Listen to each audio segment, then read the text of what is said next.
శ్రీరాఘవం దశరథాత్మజమప్రమేయం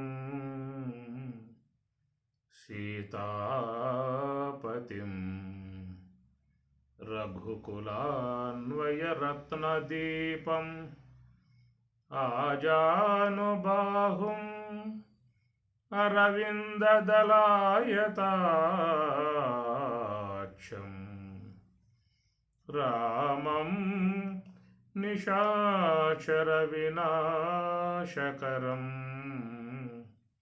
నమామి.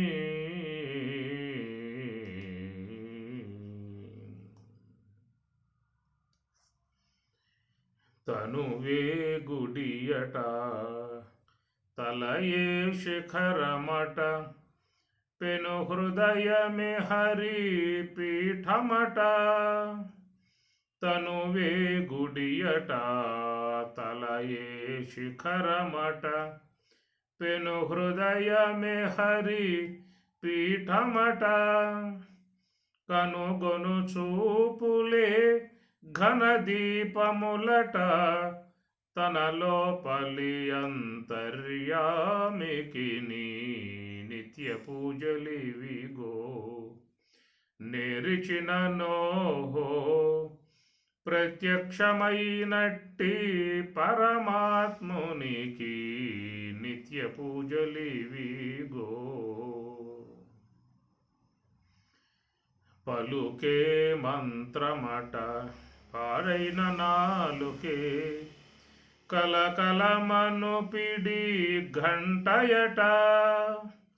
పలుకే మంత్రమట పాడైన నాలుకే కలకలమను పిడి ఘంటయట. నలువైన రుచులే నైవేద్యములట తలపు లోపలనున్న దైవమునకును నిత్య పూజలివిగో. నేరిచిన నోహో ప్రత్యక్షమైనట్టి పరమాత్మునికి నిత్య పూజలివిగో. గమన చేష్టలే అంగరంగ గతియట తమిగల జీవుడే దాసుడట. గమన చేష్టలే అంగరంగ గతియట తమిగల జీవుడే దాసుడట. అమరిన ఊర్పులే ఆలమట్టములట క్రమముతో శ్రీ వెంకటరాయనికి నిత్య పూజలివిగో. నేరిచిన నోహో ప్రత్యక్షమైనట్టి పరమాత్మునికి నిత్య పూజలివిగో.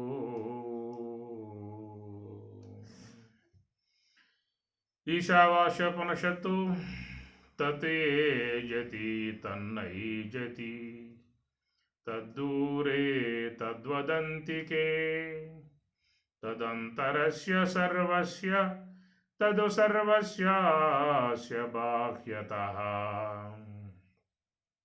తత్యేజతి తత్తు నయేజతి.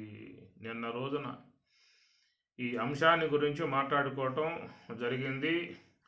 తత్తు ఏజతి తత్తు నయేజతి, అది కదులుతూ ఉన్నది కదలకుండా ఉన్నది అన్న అంశం మీద గతం నుంచి ఈ విషయాల మీద చక్కగా చెప్పుకోవడం జరిగింది. మరొకటి తత్ దూరే తద్వదంతికే. తత్తు అనగా బ్రహ్మం, తత్ దూరే అది చాలా దూరములో ఉందట. ఎంత దూరము అని చెప్పి అంటానికి కూడా ఎంత దూరము అనటానికి అవకాశాలు ఎంతటి దూరం. తత్ దూరే తద్వదంతికే తత్తు అంతికే, అది చాలా దగ్గరలో ఉందన్నాడు. ఎంత దగ్గర అని అనటానికి కూడా అవకాశం లేదు, అంత దగ్గరగా ఉందన్నమాట. కాబట్టి ఇది దూరముగా ఉన్నది, చాలా దగ్గరగా ఉన్నది అసలు ఈ మంత్రమే ఒక వైవిధ్యముగా సాగిపోతున్నటువంటి విధానము. పరస్పర విరుద్ధ అంశములుగా కనపడేటువంటి పదజాలముతో నడుస్తున్నటువంటి మంత్రం. మరి దూరముగా ఉన్నది అన్నాడు. తత్తు అంతికే, తద్వదంతికే, తద్వత్ అంతికే, చాలా దగ్గరగా ఉందనేటువంటి మాట. ఇది గమనించినట్లయితే మరి ఎంతెంత మనం బహిర్ముఖముగా ప్రయాణం చేస్తూ ఉంటామో అంతంతగా అది దూరముగా ఉన్నదనేటువంటిది అర్థం. ఎంతెంత మనం అంతర్ముఖముగా ప్రయాణం చేస్తూ ఉంటామో అంతంతగా అది మనకు దగ్గర అవుతుంది అనేటువంటి అంశాన్ని ఋషి ఈ యొక్క అంశాలుగా మన ముందు ఉంచుతూ ఉన్నాడు. కాబట్టి మనం బ్రహ్మమునకు దూరం అవుతూ ఉన్నామా, దగ్గర అవుతున్నామా అనేటువంటి విషయాన్ని సాధకులై ఉన్నటువంటి వారు చక్కగా విచారించుకోవాల్సి ఉంటుంది. ఈనాడు లోకములో ప్రబోధకులుగా ఉన్నటువంటి వాళ్ళు కూడా ఈ సాధకులకు ఆ బ్రహ్మము యొక్క బ్రహ్మ పదార్థాన్ని దూరంగా చేస్తూ ఉన్నారా, దగ్గరగా వాళ్ళు చేస్తూ ఉన్నారనేది కూడా విశ్లేషణాత్మక అంశము. చూసినట్లయితే మరి దూరముగా ఉన్నది అన్నాడు, చాలా దగ్గరగా ఉంది అనే మాటలకు ఏమిటి మనం అర్థం చేసుకోవాల్సిన అంశము. ఇంకా దాంట్లో వివరణాత్మక పదాలేమో ఆయన ఇవ్వలేదు. దూరంగా ఉండటానికి గల కారణాలు ఆయన చెప్పలేదు. దగ్గరగా ఉండటానికి కారణాలు కూడా ఆయన చెప్పలేదు. అదేంటంటే మరి లోకంలో వివేకులై ఉన్నటువంటి వారు, విజ్ఞులై ఉన్నటువంటి వారికి మాత్రమే అంశాన్ని అప్పచెప్పడం జరిగింది. కాబట్టి శాస్త్రం చెప్పేటువంటి యొక్క మాటగా చూసినట్లయితే మరి మానవులకు 2 మార్గాలు ఉన్నాయి. ప్రవృత్తించ నివృత్తించ, కార్యాకార్యే భయాభయే, బంధం మోక్షం చయా వేతి, బుద్ధి సా పార్థ సాత్వికి. ప్రవృత్తించ నివృత్తించ, 2 మార్గాలు మనకి చెప్తున్నటువంటి విధానము. ప్రవృత్తించ బంధం, నివృత్తించ మోక్షం అని కూడా స్వామి చెప్పిన మాట. కనుక లోకములో ఎవరైతే తాత్వికమును అధ్యయనం చేసేటువంటి మహాత్ములు ఉన్నారో వీళ్ళందరూ కూడా భగవంతునికి దగ్గరగా వాళ్ళు ప్రయాణం చేస్తున్నటువంటి విధానము. అందుకే పరమాత్మ భగవద్గీతలో ఒక అంశం చెప్పుకొస్తాడు. వేదేషు యజ్ఞేషు తపస్సు చైవ, దానేషు యత్పుణ్యఫలం ప్రదిష్టం, అత్యేతి తత్సర్వమిదం విదిత్వా యోగి పరం స్థానం ఉపయేతి చాద్యం. వేదేషు యజ్ఞేషు తపస్సు చైవ, యజ్ఞములు, యాగములు, పూజలు, వ్రతములు ఇవన్నీ కూడా చూసినట్లయితే అవి వారు ఆరాధించేటువంటి దైవానికి దగ్గర చేస్తూ ఉన్నాయి. కానీ బ్రహ్మమునకు మాత్రం దూరమే అని అర్థం. న కర్మణా న ప్రజయా న ధనేనా అని కైవల్యం చెప్పే మాట. త్యాగేన ఏకే అమృతత్వమానశు, త్యాగేన ఏకే, ఒక త్యాగము చేతనే అమృతత్వం మానశు, అమృత ప్రాప్తికి వాళ్ళు దగ్గరవుతున్న విధానము. అందుచేత ఇవన్నీ కూడా లోకంలో ఏవైతే దేవతా సంబంధ ఆరాధనలన్నీ కూడా మరి అవన్నీ దేవతలకు దగ్గర చేసేటువంటి విధానాలు. యాంతి దేవవ్రతా దేవాన్, పితॄన్యాంతి పితృవ్రతా, భూతాని యాంతి భూతేజ్య, యాంతి మధ్యాజినోపి మాం, యాంతి దేవవ్రతా దేవాన్. భగవద్గీతలో చెప్తున్న మాట. ఎవరెవరు ఏ ఇష్టదైవాన్ని ఆరాధన చేస్తూ ఉన్నారో వారు ఆ దేవతానుగ్రహానికి పాత్రులవుతూ ఉన్నారు. మరణానంతరం వాళ్ళు ఆ దేవతా సంబంధ లోకాలకే వాళ్ళు పోతున్నారు అని అన్నాడు. యాంతి దేవవ్రతాన్ దేవాన్, దేవతలను వ్రతాన్ ఆరాధించేటువంటి వారు యాంతి ఆ దేవత లోకాలకే పోవటం, దేవతానుగ్రహాన్ని పొందుతారు, దేవతా లోకాలకు పోతారు. పితॄన్ యాంతి పితృవ్రతా భూతాని యాంతి భూతేజ్య. కాబట్టి పితరులను ఆరాధించేటువంటి వారు పితృ సంబంధమైన లోకాలకు అక్కడకు పోతూ ఉన్నారు.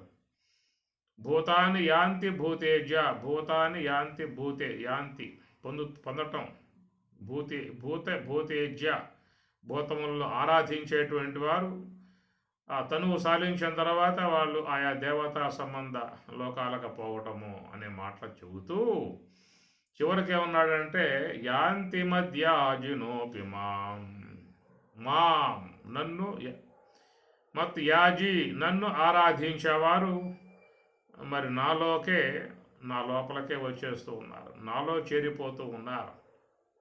అనగా ఎవరైతే నివృత్తి మార్గముగా సర్వవ్యాపకమై ఉన్నటువంటి బ్రహ్మము అది మనలో పృచగాత్మగా ఉంది కనుక ఆ పృషగాత్మ సన్నిధికి పోయేటువంటి విధానముగా ఎవరైతే మరి నివృత్తి మార్గ విధానములో సోహంభావ ధ్యానములో ఉండి ఆత్మ పూజ అన్నారు, ఆత్మార్చన అన్నారు, ఇది బ్రహ్మయజ్ఞము అన్నారు, స్వస్వరూప అనుసంధానము అని పేరు పెట్టారు.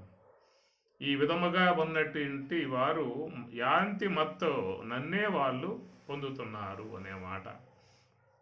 కాబట్టి ప్రకారముగా మరి ఇంద్రియాల కొండగా బయటికి పోయి బయట ఉన్నటువంటి వాట్లను ఆరాధిస్తూ బయట ఉన్నటువంటి వాట్లను సేవిస్తూ బయటికి పోయే కొద్దీ భగవంతునికి దూరం అయిపోతూ ఉంటుంది. ఎంతెంత మనం బయటికి పోతూ ఉంటామో అంతంతగా అది మనకు దూరమే అన్నారు. తద్వదంతికే తత్వత్ అంతికే, ఎంతెంత మనం నివృత్తి మార్గంలో ప్రయాణం చేసే వాళ్ళముగా ఉన్నామో అంతంతగా భగవంతునికి బ్రహ్మమునకు దగ్గరవుతాము అని అర్థం. యుంజన్నేవం సదాత్మానం యోగి విగత కల్మషః సుఖేన బ్రహ్మ సంస్పర్శం అత్యంతం సుఖం అశ్నుతే. యుంజన్నేవం సదా ఆత్మానం, యుంజన్ యోగములో ఉన్నటువంటి వాడు, సదా ఆత్మానం తనను సదా ఎల్లప్పుడూ కూడా నివృత్తి మార్గములో ఉంచినట్లయితే యోగి విగత కల్మష, అట్టి యోగి సమస్త కల్మషాల నుంచి విడబడి సుఖేన అనాయాసముగా బ్రహ్మ సంస్పర్శం, ఆ బ్రహ్మము యొక్క సంస్పర్శ అని పరమాత్మ అంటాడు. ఆ బ్రహ్మమును స్పృశించుట, బ్రహ్మమును తాకుట, బ్రహ్మములోకి ఎట్లాగ మెల్లగా వెళ్ళిపోవటం, ఆనందములో విలీనం కావటం అనేటువంటి విధానం అంతంతగా దగ్గర అవటం అవుతుంది. కాబట్టి ప్రకారముగా చూసినట్లయితే మహాత్ములందరూ కూడా ఇదే మార్గాన్ని వాళ్ళు అవలంబించారు. యోగులుగా ఉన్నటువంటి వాళ్ళందరూ కూడా మరి పరమాత్మకు దగ్గర అయ్యే విధానముగా ఆ ఇంద్రియాలని అంతర్ముఖము చేసి మనస్సును సంకల్పాల నుంచి వేరు చేసి హంస యొక్క ఆశ్రయంలో మనస్సును ప్రవేశింపజేసి వాళ్ళు పరమాత్మకు దగ్గర అవటం లాంటిది జరుగుతూ ఉన్నది. ఎంతెంత బహిర్ముఖముగా మనం ప్రయాణం చేస్తూ ఉంటామో అంతంతగా మనకి ఆ బ్రహ్మము దూరం కావటము, దూరంగా ఉండటం అనేటువంటి యొక్క అంశం ఉంటుంది. జీవుని యొక్క సప్తావస్థలు చెప్తూ ఉన్నారు. జీవ సప్తావస్థలు అంటారు. సప్త అంటే 7: అజ్ఞానము, ఆవరణము, భ్రాంతి, పరోక్ష జ్ఞానము, అపరోక్ష జ్ఞానము, శోకనాశనము, అతిహర్షం అనేటువంటివి జీవుని యొక్క సప్తావస్థలు అంటారు. సప్త అవస్థలు, సప్త జ్ఞాన భూమికలు అని మనకి యోగ వాసిష్టంలో వశిష్ఠ భగవానుల వారు బోధిస్తారు. అవి సప్త జ్ఞాన భూమికలు అంటారు. శుభేచ్ఛ, విచారణ, తనుమానస, సత్వాపతి, అసంశక్తి, పదార్థ భావని, తురియగా అనేటువంటివి సప్త జ్ఞాన భూమికలుగా చెప్పగా ఇక్కడ జీవుని యొక్క సప్తావస్థలు అనేటువంటిది. ఈ సప్తావస్థలలో మొదటిది ఏంటంటే అజ్ఞానము అన్నారు, రెండవది ఆవరణం అన్నారు, మూడవది భ్రాంతి అన్నారు, నాలుగవది పరోక్ష జ్ఞానం అన్నారు, ఐదవది అపరోక్ష జ్ఞానము అని చెప్పని, మరి ఆరవది శోకనాశనము, ఏడవది అతిహర్షము. ఇట్లా సప్త అవస్థలుగా జీవునికి ఉండేటువంటి విధానములు. మొదటిదిగా జీవుడు ఉన్నటువంటిది ఏంటంటే అజ్ఞానావరణం. అజ్ఞానంలో మరి చేరిపోయి ఉన్నాడు. అవిద్యోపాధికో జీవ కనుక అవిద్య అనేటువంటి ఉపాధిగా కలిగి అవిద్యలో పూర్తిగా మునిగిపోయాడు, అజ్ఞాన కోపంలో మునిగిపోయాడు. ధూమేనావ్రియతే వహ్ని యదాదర్శో మలేన చ యదోల్బేన ఆవృతో గర్భ తదా తేనేదం ఆవృతం. ధూమేనావ్రియతే వహ్ని, ఎట్లయితే ధూము అగ్నిని మరుగు చేసిందో, అద్దంపై ఉన్నటువంటి యొక్క ధూళి ముఖబింబం వ్యక్తం కాకుండా మరుగు చేసిందో, మావి గర్భంలో ఉన్న శిశువుని మరుగుపరిచిందో, ఆ విధంగా అజ్ఞానం అనేటువంటి దాని చేత జీవుడు తన యొక్క వాస్తవిక స్వరూపం తెలియక మరుగు చేయబడ్డాడు. తానెవరో తెలియదు, తన యొక్క స్వరూప విధానం తెలియదు, ఎందుకు వచ్చాడో తెలియదు, ఏం చేసుకోవాలో తెలియదు, ఏమి చేసుకుంటే జీవిత పరమార్థం సిద్ధిస్తుందో తెలియదు, తానెవరో తెలియదు, తనది కానటువంటిది ఏదో తెలియదు. ఈ ప్రకారంగా పూర్తిగా అజ్ఞానాంధకారంలో మునిగిపోవటం కారణంగా, అంటే అజ్ఞాన కారణంగా ఏర్పడేటువంటివి మరి ఆవరణం అన్నారు. దీన్ని అజ్ఞాన సంబంధమై ఉన్నటువంటిది ఆవరణం అనగా పూర్తిగా తానెవరో తెలియని విధానములో ఉండిపోయినటువంటి దానిని ఆవరణము అనేటువంటి మాటగా చెప్పుకొచ్చారు. ఈ ఆవరణములో ఉన్నటువంటి జీవుడు భ్రాంతికి గురవుతూ ఉన్నాడు. మూడవది భ్రాంతి అన్నారు. అజ్ఞానము, ఆవరణము, మూడవది భ్రాంతి అని. అజ్ఞాన కారణంగానే జీవుడు భ్రమలకు గురవుతూ ఉన్నాడు. ఉన్నది ఒకటైతే ఇంకొక విధముగా భావించుకోవటాన్నే భ్రాంతి అనేటువంటి విధానము. కాబట్టి ప్రకారముగా భ్రమను పొంది ఉన్నాడు, భ్రాంతిలో మునిగి ఉన్నాడు. దీన్ని భ్రమాజ్ఞానం అన్నారు. ఈ భ్రమాజ్ఞానం కారణంగా వాని యందు అధ్యాస విధానాలన్నీ కూడా ఏర్పడుతూ ఉన్నాయి. కాబట్టి ఈ ప్రకారముగా భ్రాంతి అనేటువంటిది జీవుని ఉన్నటువంటి ఒక అవస్థ.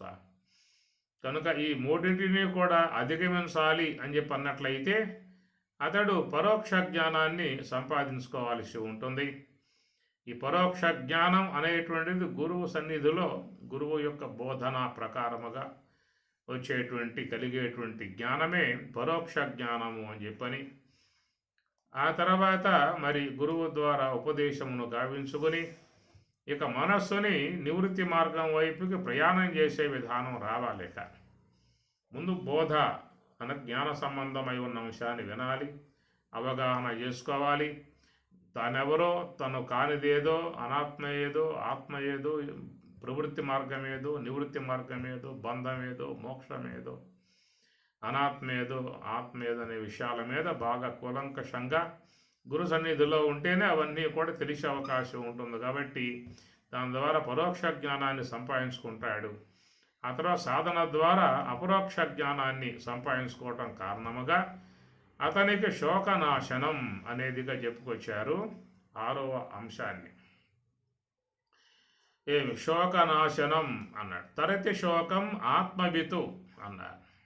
తరతి శోకం ఆత్మవితు, ఆత్మ అనుభవాన్ని పొందినవాడు తరతి శోకమును దాటుతున్నాడు అని చెప్పని, అది చివరికి ఉండేటువంటిది అతి హర్షం అనేదిగా చెప్పుకొచ్చారు.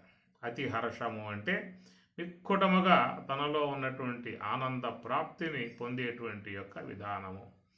బ్రహ్మమే తానే బ్రహ్మమై ఉన్నటువంటి స్థితి అది అతి హర్షము, ఆనందము, సంతోషము అనేటువంటి విధానముగా ఉంటాడని చెప్పేసి ఈ ప్రకారముగా చూసినట్లయితే మరి ఆ బ్రహ్మము నీకు దూరముగా ఉన్నది అని చెప్పి అంటూ ఉన్నారు. ఆ బ్రహ్మము నీకు దూరంగా లేదు అనే మాట పాడుతూ ఉన్నాడు. మరి దూరంగా ఉన్నాడు అన్నది వాస్తవమా, దూరంగా లేడు అనేటువంటి మాట వాస్తవమా? రెండు వాడారు కదా అక్కడ. తత్తు దూరే తద్వత్తు అంతికే, దూరముగా ఉందన్నాడు, దూరముగా లేదు అన్నాడు. ఇట్లా చెప్పడం వల్ల గల కారణాలు ఏమిటి అని చూసినట్లయితే, మనం ఎంతెంత బహిర్ముఖముగా ప్రయాణం చేస్తూ ఉంటామో అంతంతగా నీకు ఆ బ్రహ్మము దూరముగా ఉండేటువంటి విధానము. కాబట్టి వ్యవహారము ద్వారా, బహిర్ముఖ వృత్తుల ద్వారా, బాహ్య వ్యవహారముల ద్వారా నీవు ఆ బ్రహ్మమును చేరుకోలేవు అని చెప్పిన అర్థం. ఈ బాహ్య వ్యవహారాన్ని పూర్తిగా నువ్వు ఆఫ్ చేసి, అనగా ముగింపజేసి, ఇక నీ మనస్సుని పరంపద సోపాన పదం అన్నట్లుగా మహాప్రస్థానం అనే విధానముగా ఇక ఆ మనస్సుని నివృత్తి మార్గం వైపుకి ప్రయాణం చేయించాల్సిన విధానము. ఆ ప్రయాణ సంబంధమై ఉన్నటువంటి అంశాన్ని లక్ష్మణార్యులు చెప్పిన విధానం ఏంటంటే, స్థూల దేహము, స్థూల దేహానికి ఆధారము శ్వాస, దానికి ఆధారం కుండలిని శక్తి, దానికి ఆధారం సంకల్ప శక్తి, దానికి ఆధారం మనస్సు, మనస్సుకు ఆధారం బుద్ధి, బుద్ధికి ఆధారం జీవుడు, జీవునికి ఆధారం ఈశ్వరుడు, ఈశ్వరునికి ఆధారం శుద్ధ బ్రహ్మం అని ప్రకారంగా ఈ అంశాలను మనకి స్వామివారు చాలా శుద్ధంగా బోధిస్తారు. కాబట్టి ప్రస్తుతం మనం ఎక్కడ ఉన్నాము అంటే ఈ స్థూల దేహం యొక్క పరిధిలోకి వచ్చేసాం, పూర్తిగా దీంట్లో చేరిపోయాం. దేహాభిమాన పాశేన చిరం బద్ధోసి పుత్రకః, మోహోయం జ్ఞాన ఖడ్గేన తన్నికృత్య సుఖీ భవ, దేహాభిమాన పాశేన. కాబట్టి దేహము నేననేటువంటి యొక్క ప్రగాఢమై ఉన్నటువంటి వాంఛ శరీరములో, శరీర భావంలో చేరిపోయి ఉన్నది. కాబట్టి ప్రకారముగా ఉన్నటువంటి యొక్క దానిని ఒక్కొక్క అంశముగా దాటుకుంటూ ప్రయాణం చేసి బ్రహ్మమునకు సమీపము కావాలని చెప్పి అనేటువంటి విషయముగా స్వామివారు మనకి స్థూల దేహము, దానికి ఆధారము శ్వాస అన్నారు, దానికి ఆధారం కుండలినీ శక్తి అన్నారు, దానికి ఆధారం సంకల్ప శక్తి, దానికి ఆధారం మనస్సు, మనస్సుకు ఆధారం బుద్ధి, బుద్ధికి ఆధారం జీవుడు, జీవునికి ఆధారం ఈశ్వరుడు, సమస్తానికి సర్వాధిష్టానం బ్రహ్మం అన్నమాట. అది సర్వాధిష్టానం బ్రహ్మం అన్నారు. ఇది గమనించినట్లయితే ప్రతి ఒక్క అంశము మనకి చక్కగా అవగాహనకు వచ్చేటువంటి. ఎందుకంటే స్థూల దేహం అనేటువంటిది ఉన్నది అంటే శ్వాస ఉండబట్టి. ఒక సూత్రానికి స్వామివారు బ్రహ్మసూత్రంలో సూత్రానికి అర్థం రాస్తూ ఇదే అంశాన్ని బోధించారు అక్కడ కూడా. అత ఏవ ప్రాణః అని బ్రహ్మసూత్రంలో బ్రహ్మసూత్రం ఇది. అత ఏవ ప్రాణః, అత ఏవ అందువలననే ప్రాణః, ప్రాణము చిన్న సూత్రం అది. అత ఏవ ప్రాణః, ఇందువలననే ప్రాణము అన్నారు. అంటే స్థూల దేహానికి ప్రాణం శ్వాస, శ్వాసకు ప్రాణం కుండలిని, దానికి ప్రాణం సంకల్ప శక్తి, దానికి ప్రాణం మనస్సు, మనస్సుకు ప్రాణం బుద్ధి, బుద్ధికి ప్రాణం జీవుడు, జీవునికి ప్రాణం ఈశ్వరుడు, సమస్తానికి మహాప్రాణం శుద్ధ బ్రహ్మము. జీవనం సర్వభూతేషు అని భగవద్గీత. సర్వభూతేషు సమస్తానికి జీవనం, ఆ బ్రహ్మము జీవనమై ఉందని చెప్పి అన్నారు. దాన్ని చెప్తూ అత ఏవ ప్రాణః అనే సూత్రం వస్తుంది బ్రహ్మసూత్రాలలో. దానికి స్వామివారి విధంగా అర్థం చెప్పుకొచ్చారు. అందుచేత స్థూలదేహం ఉన్నది అని చెప్పనంటే శ్వాస ఉండటం కారణంగా, శ్వాస లేకుండా స్థూలదేహ వ్యవహారం అనేటువంటిది చెప్పే అవకాశం లేదు. శ్వాస లేని, శ్వాస గమనము లేని దేహం ఈ లోకంలో ఉండటానికి అవకాశాలు లేవిక.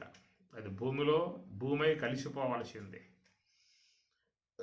అందువల్ల దేహానికి ప్రాణముగా శ్వాస ఉన్నది అని, ఆ శ్వాస సంచారం జరుగుతుందని చెప్పనంటే దానికి ఆధారం ప్రాణం. కుండలిని శక్తి అన్నారు, కుండలిని అని అర్థం చెప్తారు. ఒక శక్తి అన్నమాట. కుండలిని అనేటువంటి ఒక శక్తి అది సుషుమ్నా ద్వారం వద్ద ఉన్నటువంటిది. ఆ సుషుమ్నా ద్వారం వద్ద ఉన్నటువంటి ఆ శక్తి ఈ శ్వాసను బయటికి వదలటము, లోనికి పీల్చుకోవటం, వదలటము, పీల్చుకోవటం లాంటిది చేస్తూ ఉన్నది. కనుక ఇది మన అధ్యయనములో ఉన్నటువంటి వస్తువు కాదు. మన ప్రమేయముతో సంచారం జరుగుతున్న విధానం కాదు. మన ఆజ్ఞతో అది నిలబడేటువంటిది కాదు. అది ప్రకృతి విధానముగా, విధి విధానాలుగా, కర్మ బంధాలను అనుసరించి ఆ శ్వాస అనేటువంటిది సంచారం జరుగుతూ ఉన్నది. కర్మబంధం తెగిపోయిందా అంటే ఆపోటే ఆ శ్వాస బంధము కూడా తెగిపోతుంది. అంతవరకు ఇది సంచారం జరుగుతూనే ఉండాలి. అలాగా నిరంతరముగా నువ్వు మెలకువతో ఉన్నా, నిద్రపోతూ ఉన్నా, ఎరుకతో ఉన్నా, మరుపుతో ఉన్నా ఏలాంటి సంబంధం లేదు. ఆ శ్వాస తన పాటికి తాను సంచారం జరుగుతుందని చెప్పానంటే అది కుండలిని శక్తి అన్నారు. దాని యొక్క శక్తితో ఇది సంచారం జరుగుతూ ఉన్నది. కాబట్టి మరి ఆ కుండలిని శక్తి అనేటువంటిది కూడా సంకల్ప శక్తి అనేటువంటి దాని ఆసరాలో ఆ కుండలిని అనే కదలికలు, దానివల్ల శ్వాస గమనములు జరుగుతున్న విధానము. కనుక సంకల్పము అనేది కూడా ఒక మహత్తర శక్తిగా ఉన్నటువంటి విధానముగా మహాత్ములు చెప్తూ ఉన్నారు. కుండలిని శక్తి అన్నారు. ఏమి కుండలిని శక్తి, దేహము కూడా దేహశక్తి అంటాం, అట్టనే ప్రాణశక్తి అన్నాం. అది కూడా శక్తివంతముగా ఉన్నటువంటి ప్రాణం కూడా. ఆ ప్రాణానికి ఆధారముగా ఉన్నటువంటి దానిని కుండలిని శక్తి అన్నారు. అది ఒక మహత్తర శక్తి. ప్రతి ఒక్క వ్యక్తిలో ఆ శక్తి అనేటువంటిది అంతర్గతంగా ఉన్నది. దాన్ని బ్రహ్మేంద్ర స్వాముల వారు కూడా అంగములోపలను కుండలి సంగము దాపునను గంగాయమున పొంగుచు పారగా రంగుగా నడుమను లింగడుండగను కాశీకి పోవలెనా. అంగములోపలను కుండలి సంగము దాపునను, దాన్ని కుండలిని శక్తిగా చెబుతారు. అది ఒక మహత్తర శక్తి. నిజంగా చూసినట్లయితే ఈ విశ్వములో 84 లక్షల రకాల జీవులు, అనంత కోటి ప్రాణులు ఏవైతే ఉన్నాయో అన్నీ కూడా చేతనత్వముగా ప్రవర్తిస్తున్నాయి అని చెప్పనంటే ఆ కుండలిని శక్తి మనలో ఒక శక్తివంతముగా పనిచేయటం కారణంగానే అన్ని శరీరాలు కూడా మంగళకరంగా, పూజ్యవంతముగా అది జీవనం కలిగి వ్యవహరిస్తూ ఉన్నాయి. అది ఒక మహత్తరమైనటువంటి యొక్క శక్తి. అది మానవునికి అందుబాటులో ఉన్నటువంటిది కాదు. అతీత శక్తి, మానవ దృష్టికి అందేటువంటిది కాదు, మానవుని యొక్క ఆలోచనకు చెక్కేది కాదు. అది ఒక మహత్తర శక్తే ఉన్నటువంటి దాన్ని కుండలిని శక్తిగా వాళ్ళు చెప్పుకొస్తూ ఉన్నారు. దానికి అవతల ఉన్నటువంటిది మనస్సు యొక్క శక్తి, ఆలోచన శక్తి అని చెప్పని అన్నారు. అది కూడా చాలా శక్తివంతమై ఉన్నటువంటిదే. కనుక ఆలోచన శక్తి గొప్పదై ఉన్నటువంటిది మహాత్ములలో అయితే చాలా ప్రభావవంతముగా ఉంటుంది. ఈశ్వరుడు కూడా సంకల్పించాట, ఏకోహం బహుశ్యాం అని చెప్పని. సో అకామయత అని అంటారు. సహా అకామయత, అది సంకల్పించను అన్నారు. కాబట్టి ప్రకారముగా సంకల్పానుగుణ్యముగా ఇది మహత్తరమై ఉన్నటువంటి యొక్క విశ్వశక్తి అనేటువంటిది ఆవిర్భావం అయ్యింది. సో అకామయత, అది సంకల్పించను, ఏకోహం బహుశ్యాం అన్నారు. తా ప్రావిశతు అనే మాట మీకు చాందోగ్యోపనిషత్తులో వచ్చేటువంటి పదాలు ఇవన్నీ కూడా. కాబట్టి ఈశ్వరుడు సంకల్పించను అనేటువంటి మాట. ఈ మాట మీకు భగవద్గీతలో కూడా వస్తుంది. మద్భావా మానసా జాత ఏషాం లోకాః ఇమాః ప్రజాః మద్భావా మానసా జాత. మత్ మానస, నా మనసు యొక్క భావ అన సంకల్పానుగుణ్యముగా ఏషాం లోకాః ఇమాః ప్రజాః, ఈ లోకాలన్నీ కూడా ఏర్పడ్డాయి అనేటువంటి మాట పరమాత్మ కూడా చెప్పుకొస్తూ ఉన్నాడు. కనుక ఈశ్వరుని యొక్క సంకల్పం గొప్పది. జగదాకారం ధరించింది ఆ సంకల్పం అనేటువంటిది కూడా. అట్లా మానవులు కూడా తమ యొక్క సంకల్ప శక్తిని వినియోగింపజేసుకుంటూ ఉన్నారు. తన సంకల్ప శక్తిని సరైనటువంటి కోణంలో ప్రవేశింపజేయటం కారణముగా ఎన్నెన్నో అద్భుతాలని ఈ లోకంలో ఆవిష్కరింపజేస్తూ ఉన్నారు. ఈ నిర్మాణాత్మకమై ఉన్నటువంటి కట్టడాలు కానీ, అద్భుతములై ఉన్నటువంటి యొక్క ఎంతో మరి ఎన్నో నిర్మాణ పనులు కానీ, ఎంతో వైజ్ఞానికమై ఉన్నటువంటి విజ్ఞాన సంబంధమై ఉన్నటువంటి గొప్ప గొప్ప ఆవిర్భావములకు చూసినట్లయితే అన్నీ కూడా సంకల్పము యొక్క అధ్యయనము నుంచే ఆవిర్భావమవుతున్నటువంటి విధానము. కాబట్టి మానవుడు తనకు వచ్చేటువంటి తన యొక్క సంకల్ప శక్తిని బోడదీశాడు, సరైనటువంటి యొక్క మార్గంలో దాన్ని ప్రవేశింపజేశాడు. ఎన్నో గొప్ప గొప్ప మరి అనేకమైన అద్భుతాలు లోకంలో మనం చూస్తూ ఉన్నటువంటి విధానం. ఈ నిర్మాణాత్మకమైన నూతన సృష్టిగా ఎట్లయితే విశ్వామిత్రుడు తన యొక్క తపస్సు యొక్క శక్తితో ఒక నూతన స్వర్గలోకం నిర్మాణం చేసిన విధానముగా పురాణాలలో వింటున్నట్లుగా, మరి ఈనాడు మానవుడు ఒక తపస్సు విధానముగా ఎంతో పరిశోధనాత్మకముగా ఎన్నింటినో గొప్ప గొప్ప అంశాలను గుర్తించేటువంటి విషయంగా మనం చూస్తున్నాము అని చెప్పనంటే, తన యొక్క మనోశక్తిని సంకల్ప శక్తిని వాడు సరైనటువంటి కోణంలో ప్రవేశింపజేశాడు. చక్కగా ఆలోచన అనేటువంటి దాన్ని వినియోగింపజేశాడు. దానివల్ల ఎన్నో కొత్త కొత్త అంశాలు విశ్వంలో అందరికీ వినియోగాత్మకముగా సుఖకరముగా ఉండేటువంటివన్నీ కూడా ఆవిర్భావంలోకి వస్తూ ఉన్నాయి. కాబట్టి దానిని ఒక సంకల్ప శక్తిగా చెప్తున్నటువంటి విధానము. అంటే ఆ సంకల్ప శక్తి చాలామందిలో వృధాగా పోతూ ఉన్నది. అది కేవలం ఒక వినియోగాత్మకముగా రాకుండా పోతూ ఉన్నది. దాని శక్తిని కూడదీసినట్లయితే దాని ద్వారా ఎన్నో గొప్ప గొప్ప పనులు సాధించే అవకాశం కూడా ఏర్పడుతుందన్నారు. అదొక శక్తి అన్నారు, సంకల్ప శక్తి అన్నారు. దానికి ఆధారముగా ప్రాణముగా ఉన్నటువంటిది మనోశక్తి అని చెప్పని అన్నారు. మనస్సు కూడా ఒక శక్తివంతమై ఉన్నటువంటి పదార్థమే. మనసు అనేటువంటి యొక్క వస్తువు వల్లే సకల మానవులు కూడా తమ వ్యవహారములు చేసుకోగలిగేటువంటి దానముగా ఉన్నది. ఎన్నెన్ని వ్యవహారములు చేస్తున్నారు అని చెప్పనంటే ఆ మనసు అనేటువంటి దానిని ఆసరాగా చేసుకునే అన్ని పనులు చేస్తూ ఉన్నారు. కాబట్టి ఆ మనస్సు కూడా చాలా శక్తివంతమైనటువంటిదిగా చెప్పుకొస్తూ ఉన్నారు.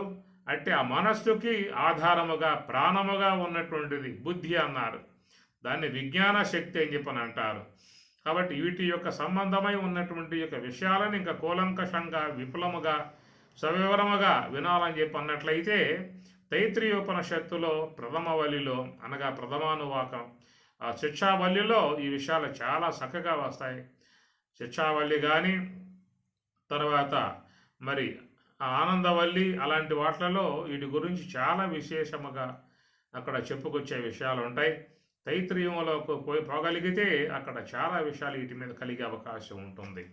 కాబట్టి ఈ ప్రకారముగా ఆ విజ్ఞానం అనేటువంటిదిగా ఉన్నటువంటి బుద్ధి శక్తి అన్నారు. ఆ బుద్ధి శక్తితోనే ఎంతోమంది మహాత్ములు గొప్ప గొప్ప మరి విజ్ఞానాత్మకమై ఉన్నటువంటి అంశాలను కనుగొంటూ ఉన్నారు. అనిమ లఘిమ గరిమ ప్రాప్తి ప్రాకామ్యం ఈశత్వం లాంటి ఎన్నో అష్టసిద్ధులు కానీ ఇవన్నీ కూడా విజ్ఞానమయ కోశము ద్వారా వచ్చేటువంటివి, దాంట్లో చేరి ఉన్నటువంటివి. దానికి ప్రాణముగా ఉన్నటువంటి అతడు జీవుడు అని చెప్పని అన్నారు. ఆ జీవుడికి ప్రాణముగా ఉన్నటువంటి విధానం ఈశ్వరుడు అని చెప్పని, అవిద్య ఉపాధిగా కలిగి ఉన్నటువంటి జీవుడు, మాయ ఉపాధిగా ఉన్నటువంటి ఈశ్వరుడు, ఇరువురు కూడా విశ్వములో ప్రధాన పాత్ర పోషిస్తూ ప్రధాన కారకులుగా ఉన్నటువంటి విధానం జీవేశ్వరులు అని చెప్పని. ఈ జీవేశ్వరులను గురించి భగవద్గీతలో స్వామివారు చాలా చక్కగా చెప్పుకొచ్చే శ్లోకాలు చాలా ఉన్నాయన్నమాట. కాబట్టి ప్రకారముగా జీవుడు మహత్తరమై ఉన్నటువంటి శక్తి సంపన్నుడై ఉన్నాడు. ఆ జీవుని కంటే ఇంకా సర్వోన్నతుడై ఉన్న విధానముగా మాయ ఉపాధి కలిగి ఈశ్వరుడు ఉన్నాడు అని చెప్పని. అన్నింటికీ కూడా అతీతముగా ఉన్న స్వరూపముగా బ్రహ్మము అనే మాట చెప్పుకొస్తూ ఉన్నారు. బ్రహ్మము దాని శుద్ధ బ్రహ్మము అని చెప్పినాను, పరం బ్రహ్మము అన్నారు. కాబట్టి ఆ పరబ్రహ్మము సర్వప్రాణము అత ఏవ ప్రాణ అంటే ఆ బ్రహ్మమే సమస్తానికి అది మూలమై ఉన్నది, చేతనమై ఉన్నది, స్వప్రకాశమై ఉన్నది, ఆనందాత్మకమై ఉన్నది. అంటే ఆ బ్రహ్మము సర్వోన్నతమై ఉన్న విధానముగా దాని యొక్క ఆశ్రా కలిగి ఉన్నటువంటి విధానములో ఈశ్వరుడు, జీవుడు, బుద్ధి, మనస్సు, సంకల్ప శక్తి కుండలిని శక్తి, సంక, శ్వాస, మనకు ఊపిరి, ప్రాణశక్తి, అట్లనే దేహశక్తి, ఇవన్నీ కూడా పరంపరగా అనుసంధానం కలిగి ఉన్నటువంటివి అన్నమాట. ఒకదాని యొక్క ఆధారముతో మరొకటి ఉన్నటువంటి విధానము. కాబట్టి ఈ ప్రకారముగా మన గమనం ఏ విధంగా సాగింది అని చెప్పనంటే, మన యొక్క వాస్తవిక విధానం శుద్ధ బ్రహ్మమే. కానీ ఆ యొక్క స్థితి నుంచి దేని కారణంగానో చ్యుతులమయ్యాం. అందువల్ల జీవుడు చ్యుతుడు అని చెప్పని అంటారు, ఈశ్వరుణ్ణి అచ్యుతుడు అని చెప్పని అంటారు. అచ్యుత అనే పదం వాడతారు. కాబట్టి ఆ ప్రకారముగా మన యొక్క ఉనికి ఎక్కడ దాకా వచ్చింది అని చెప్పనంటే, మరి జారి జారి జారి కింద దాకా వచ్చి దేహం వరకు వచ్చేసి ఈ దేహం యొక్క ఉనికిలో మనం చేరిపోయాము, దేహాభిమానములో చేరిపోయాము.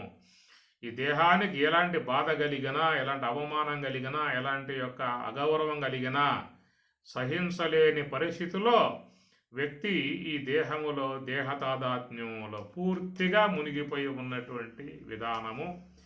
ఇట్లాగా ఈ దేహ సంబంధమై ఉన్నటువంటి మోహములు అనాదిగా వస్తూ ఉన్నాయి. అనేక శరీరాలు వస్తూ ఉన్నాయి. ఏ శరీరములో ప్రవేశించినా కానీ ఆ శరీరం యొక్క సంబంధ అభిమానాన్ని పూర్తిగా ప్రతి ప్రాణి పొందుతున్నటువంటి విధానం. ఒక శునకమును మీరు కొట్టండి, అది మీ వంక చూస్తుంది, మృగుతుంది, మీ వంక చూస్తుంది. ఎందువల్ల అవమానానికి గురైంది. అది నన్ను కొడతావా అనే విధానంగా నీ వంక చూస్తుంది. కొట్టమాక, ఇలాంటి బుద్ధి తక్కువ పనులు చేయమాక అని చెప్పి అనే విధానంగా హెచ్చరిస్తుంది. ప్రతి ప్రాణి విశ్వంలో శరీర సంబంధమై ఉన్న అభిమానాలని పొంది ఉన్నాయి, దేహాభిమానం పొంది ఉన్నాయి. కాబట్టి ఈ ప్రకారముగా దేహ సంబంధమై ఉన్నటువంటి భావాలు పొంది ఇంద్రియముల యొక్క ఆశ్రయం ద్వారా మరి బయట ఉన్నటువంటి యొక్క విషయాలని ఆస్వాదించే విధానముగా ప్రయాణం చేస్తూ ఉన్నాము.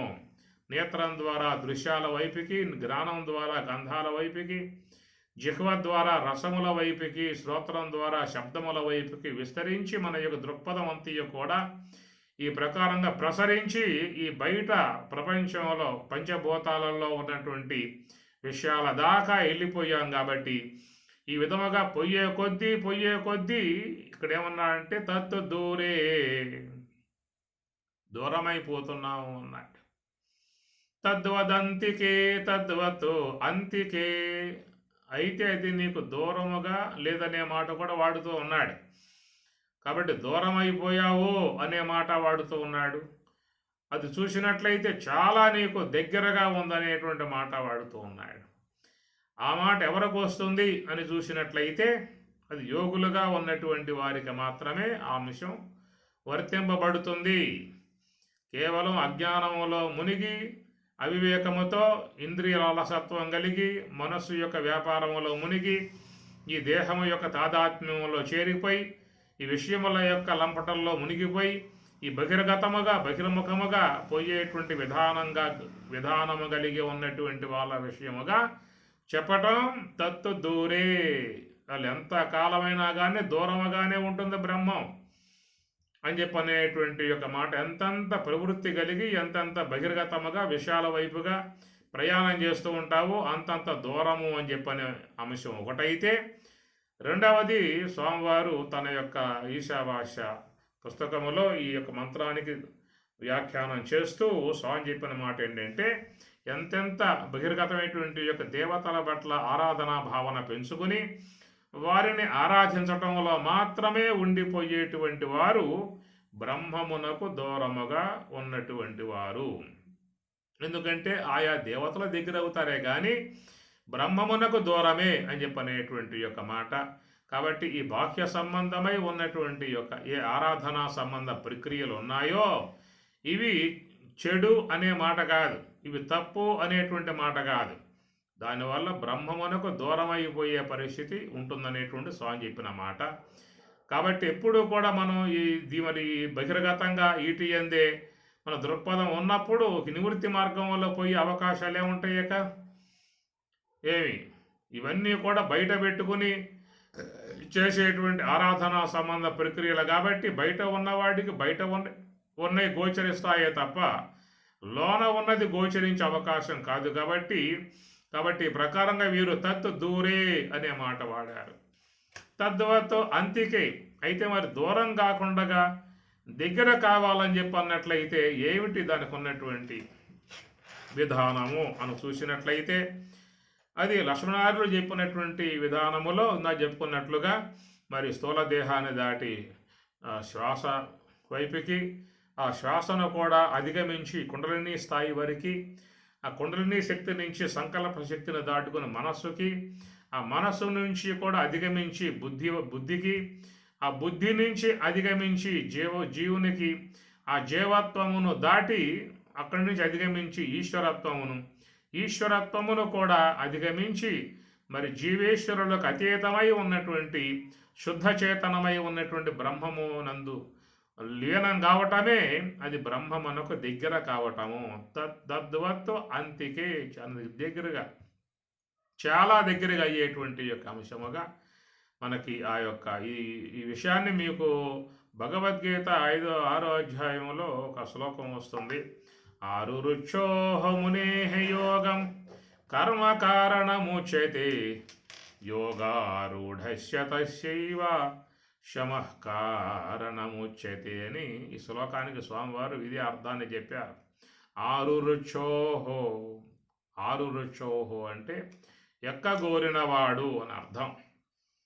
ఒక సౌధాన్ని అధిరోహించాలంటే దానికి మెట్లు ఉంటాయి. ఒక్కో మెట్టు దాటుకుంటూ పోతే ఆ సౌధాన్ని చేరుకోవచ్చు.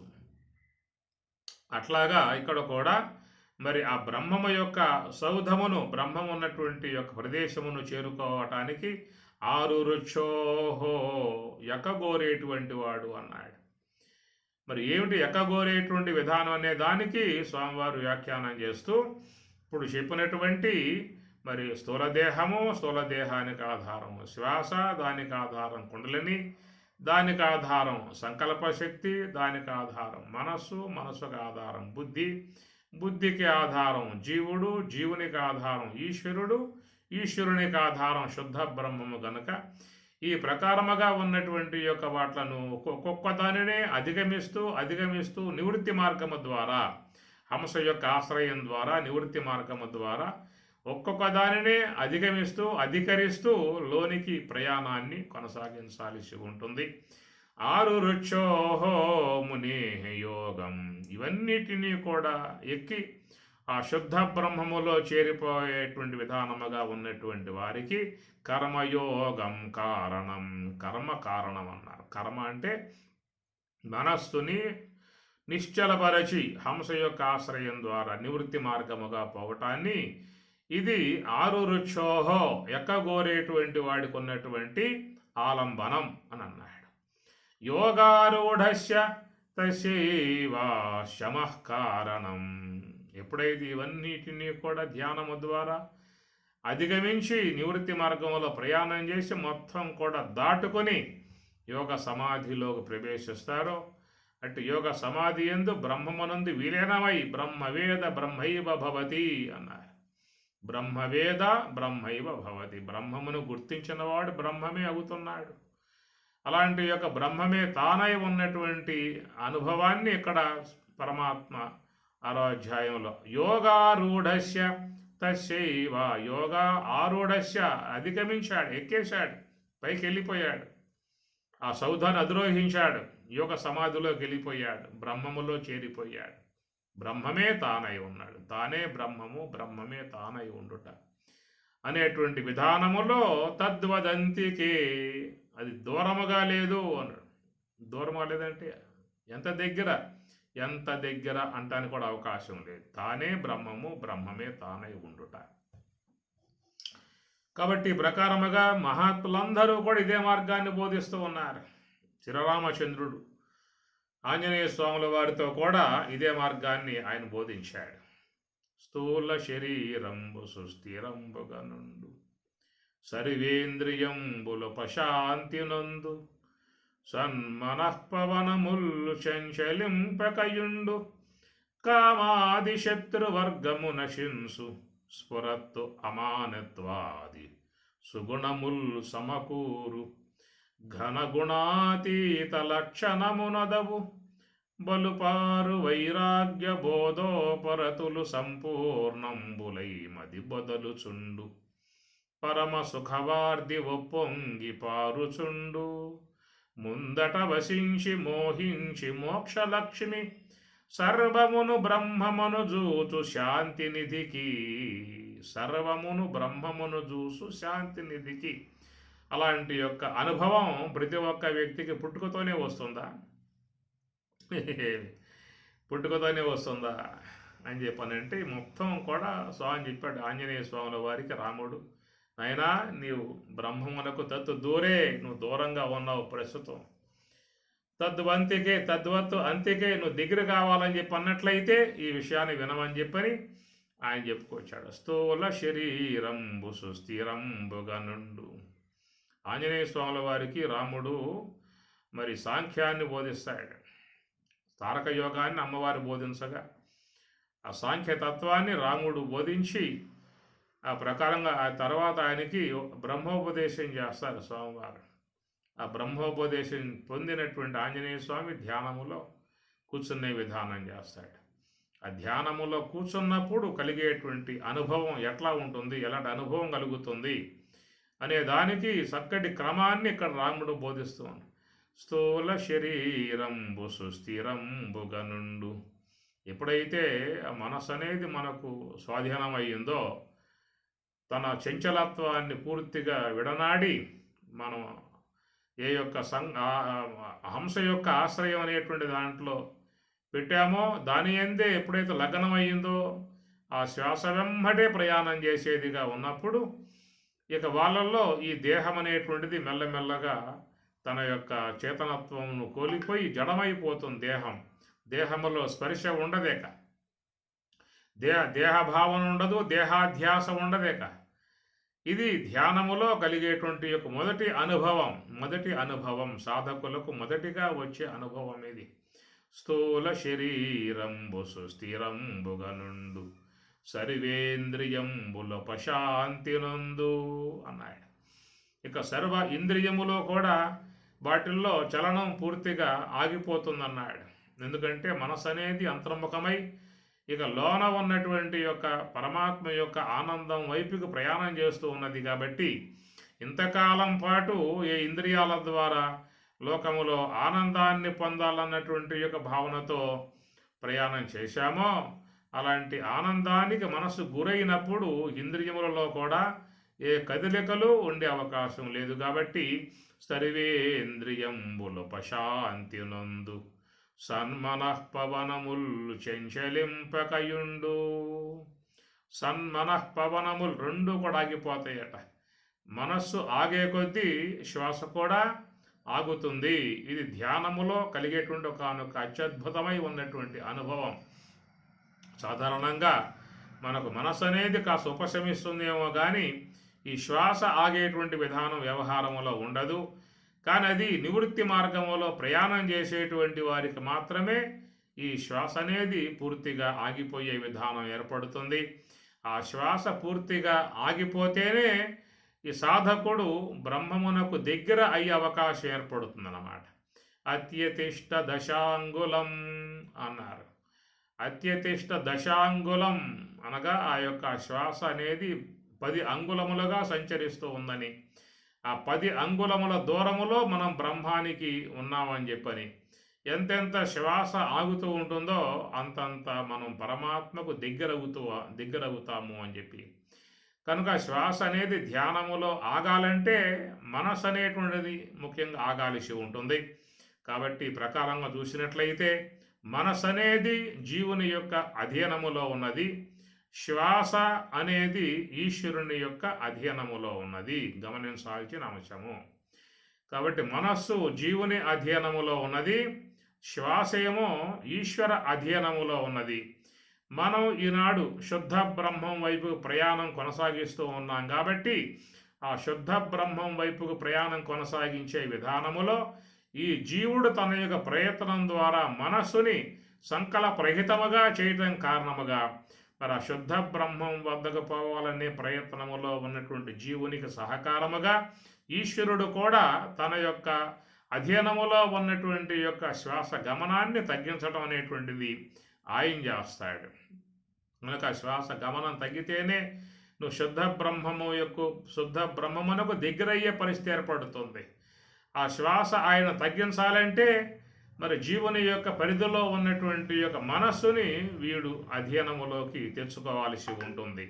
కాబట్టి జీవుడు పని జీవుడు చేస్తే ఈశ్వరుడు పని ఈశ్వరుడు చేస్తాడు. ఈ ప్రకారంగా మనస్సు శ్వాస రెండు కూడా పూర్తిగా ఆగిపోయే విధానం ఏర్పడుతుంది. కాబట్టి సన్మనః పవనముల్ చంచలింపకయుండు కామాది శత్రువర్గము నశింసు. ఈ ప్రకారముగా సూక్ష్మదేహంలో బంధయోగ్యముగా ఉన్నటువంటి ఏ ఆశ్రయ సంబంధ గుణాలు ఉన్నాయో అవన్నీ కూడా జ్ఞానాగ్ని ద్వారా కాలిపోతాయక.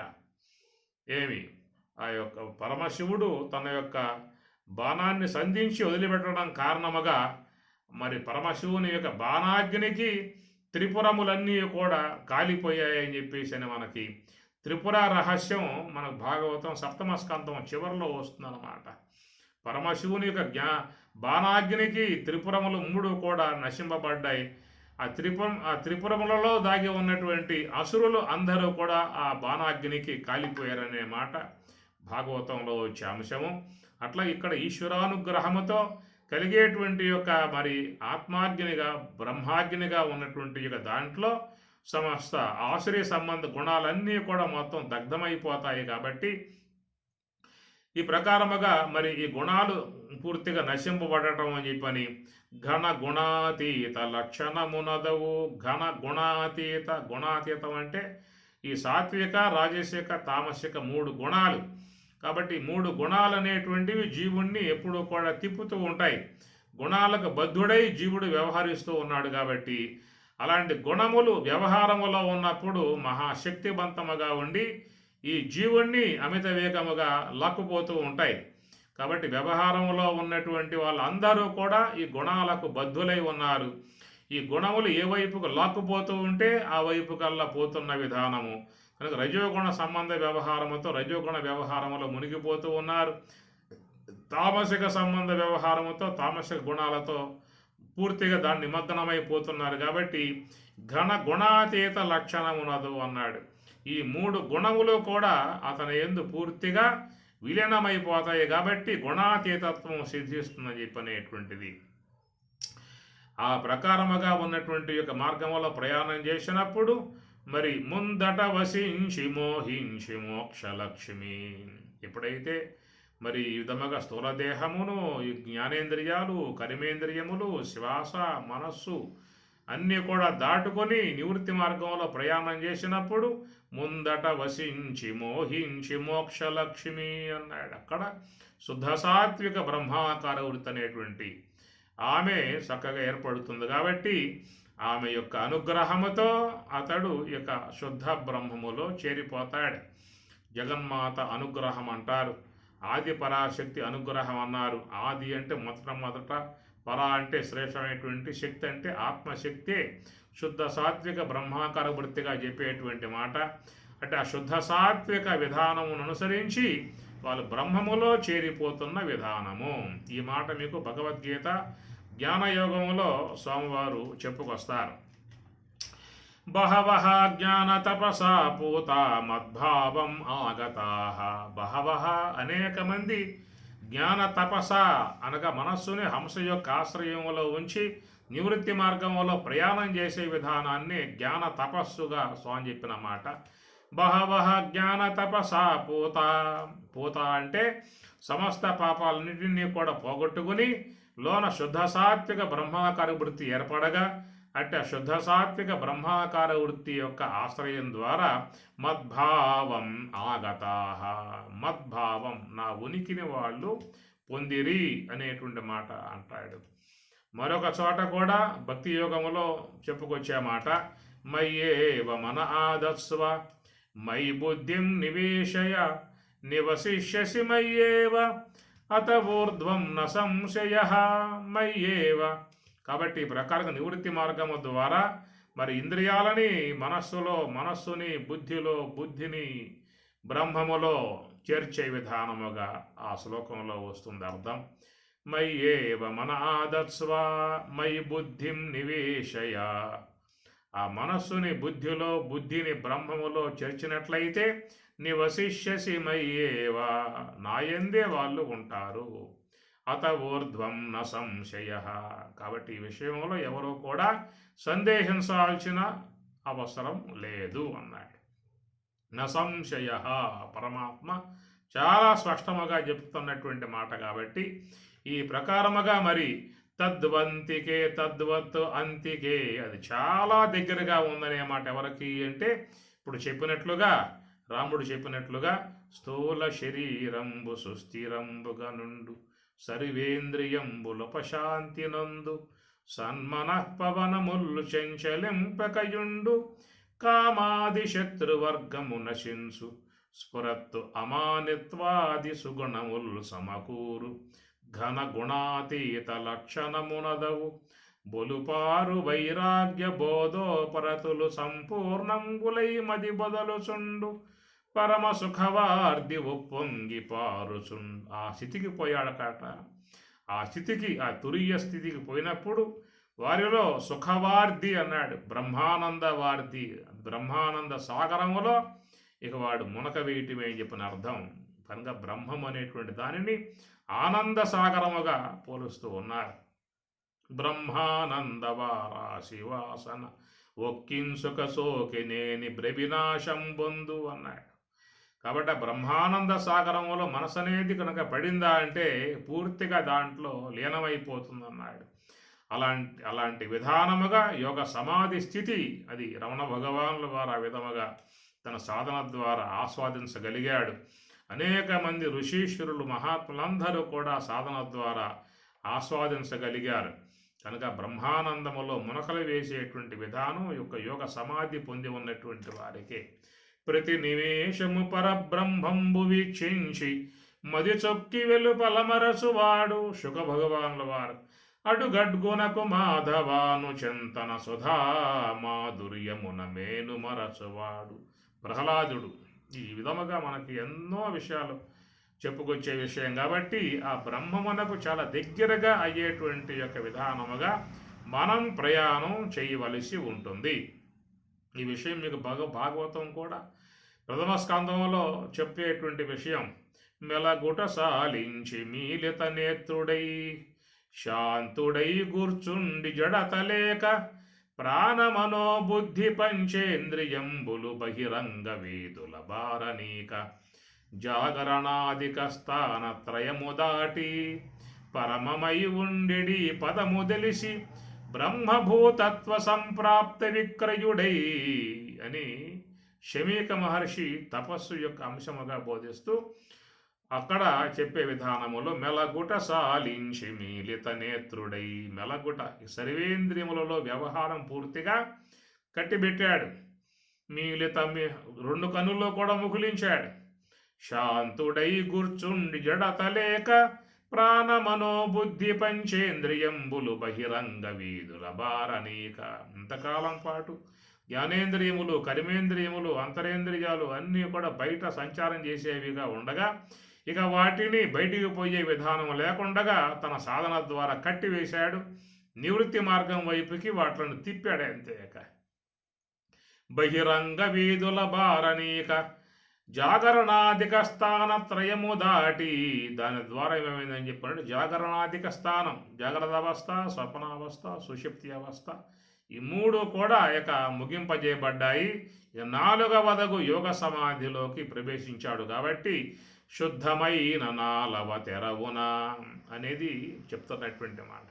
అలాంటి నాలుగవ స్థితగు యోగ సమాధి పొందినటువంటి వాడి బ్రహ్మభూతత్వ సంప్రాప్త విక్రయుడై, బ్రహ్మభూతత్వ సంప్రాప్త ఆ స్థితిలో ఇక బ్రహ్మమే తానై ఉన్నటువంటి విధానం కాబట్టి దానిని ఇక్కడ తద్వంతికే తద్వత్తు అంతికే చాలా దగ్గరగా ఉంది. ఎవరికంటే ఆ స్వరూప స్థితిని పొంది ఉన్నటువంటి వారైతే నివృత్తి మార్గంలో ప్రయాణం చేసి ఆ స్వరూప స్థితిని పొంది ఉన్నటువంటి వారికైతేనేమో తద్వంతికే దూరంగా లేదేక అక్కడ బ్రహ్మమే తానే బ్రహ్మమై ఉన్నటువంటి విధానముగా ఉన్నాడు.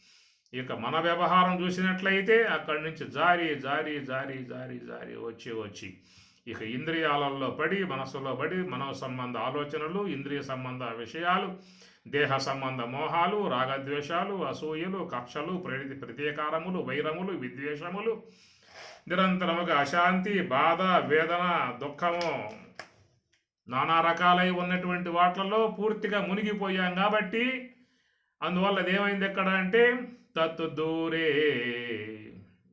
కాబట్టి ఈ ప్రకారంగా దూరం, ఆ ప్రకారంగా దగ్గర అన్న అంశాన్ని మనకి ఉపనిషత్కారుడు బోధిస్తున్నటువంటి అంశము.